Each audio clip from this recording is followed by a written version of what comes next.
నేను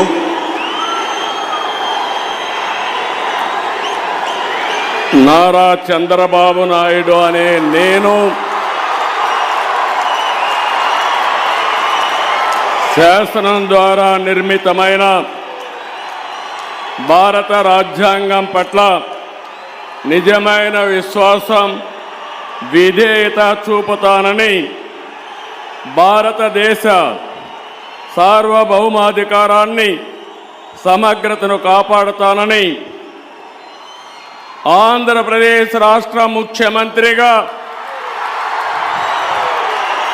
నా కర్తవ్యాలను శ్రద్ధతో, అంతఃకరణ శుద్ధితో నిర్వహిస్తానని, భయం కానీ, పక్షపాతం కానీ, రాగద్వేషాలు కానీ లేకుండా రాజ్యాంగాన్ని, శాసనాలను అనుసరించి ప్రజలందరికీ న్యాయం చేకూరుస్తానని దైవ సాక్షిగా ప్రమాణం చేస్తున్నాను.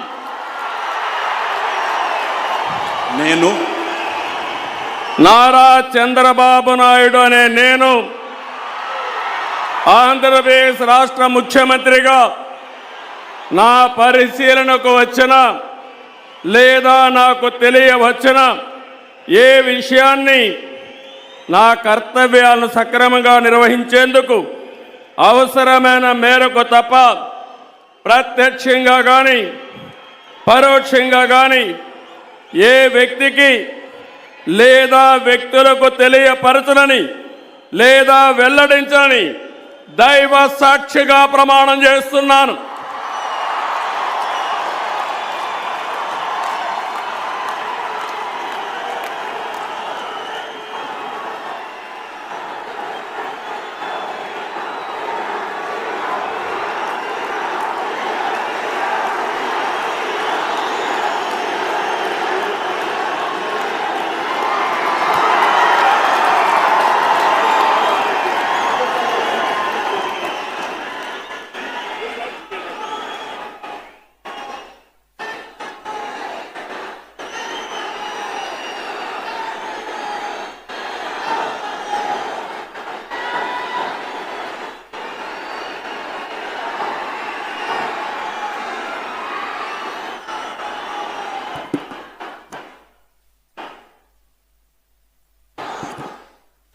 గౌరవ్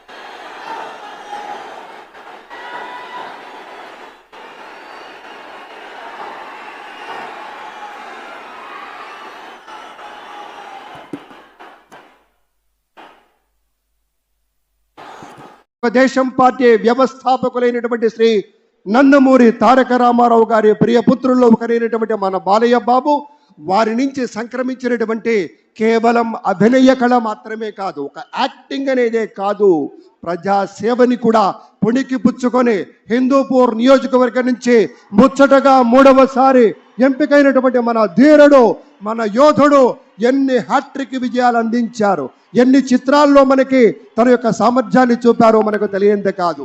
అదొక్కటే కాదు పెద్దలారా, బాలయ్య బాబు గారి గురించి చెప్పుకుంటే బసవరామ తారకం ట్రస్ట్ పేరిట ఆయన అందించేటువంటి సేవలు అనుపమానం, అద్భుతం.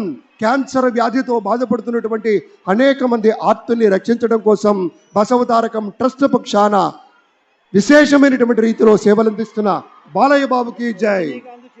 అలాగే మన తమిళనాడు నుంచి ప్రత్యేకంగా విచ్చేసినటువంటి గౌరవనీయుల శ్రీ రజనీకాంత్ గారు విచ్చేశారు, నిరాడంబర యోధుడు. అలాగే మన పెద్దలు మెగాస్టార్ శ్రీ చిరంజీవి గారు విచ్చేశారు. స్వాగతం పలుకుతాం గట్టిగా మన మెగాస్టార్ చిరంజీవి గారికి. అద్భుతం. ఆత్మీయ ఆలింగనాల నడుమ సహేతుకమైన సప్రమాణికమైనటువంటి రీతిలో ఆ విరయం చూడండి మన రజనీకాంత్ గారిది. ఎంత ఎత్తుకెదిగినటువంటి గొప్ప కళాకారుడు అయినా కూడా ఒదిగి ఉండేటువంటి ఆ మహనీయులందరికీ స్వాగతం It gives పలుకుతూ us great pleasure.